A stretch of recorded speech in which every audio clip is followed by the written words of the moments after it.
আসসালামু আলাইকুম, আমি আশা। এটা হচ্ছে আমার চতুর্থ ব্লগ। কেমন আছেন আপনারা? আশা করি ভালো আছেন। আমিও খুব ভালো আছি। তো কিছুদিন যাবৎ আমি শুধু মেয়েকে নিয়ে এদিক ওদিক ঘোরাফেরা করছি। তো তার বাবা কোনো প্রকারের কোনো সময় পাচ্ছে না। তো আজকে সময় বের করে মেয়েকে নিয়ে আসলো ইরাকি মাঠে। তো ইরাকি মাঠে অনেক কিছু পাওয়া যায়, প্রায় অনেকগুলো ফাস্টফুডের দোকান, তারপর হচ্ছে আপনার খেলনার দোকান। তো আসলেই আপনারা বুঝতে পারবেন এদিকে অনেক কিছু পাওয়া যায়। তো মেয়েকে নিয়ে আসলো, নিয়ে এসে তো আমরা বসলাম, মিট বক্স অর্ডার করলাম। তো আমার মিট বক্স খুবই পছন্দ। তো মেয়ে আর মেয়ের বাবা বলছে পিৎজা খাবে। তো এইদিকে মিট বক্স দিয়ে দিল, আমি মিট বক্স খাওয়া স্টার্ট করে দিলাম।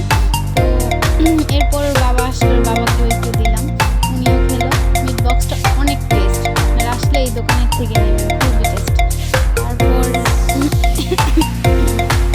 কতদিন যাবত আমার এমন ঠান্ডা লেগেছে যে মানে কথা বলতে খুব কষ্ট।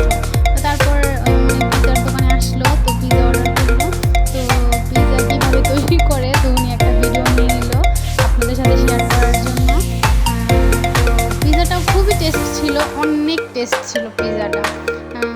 তারপরে যে পিৎজাটা কেটে মানে পুরোটা ডেকোরেশন করে আমাদের কাছে দিল। তো আমরা টেস্ট করলাম, মেয়ের বাবা, আমি। তারপর আর কি, খাওয়া দাওয়া প্রায় শেষের দিকে। এরপর আমরা চলে গেলাম রিপন ভাইয়ের দোকানে মুড়ি ভর্তার জন্য।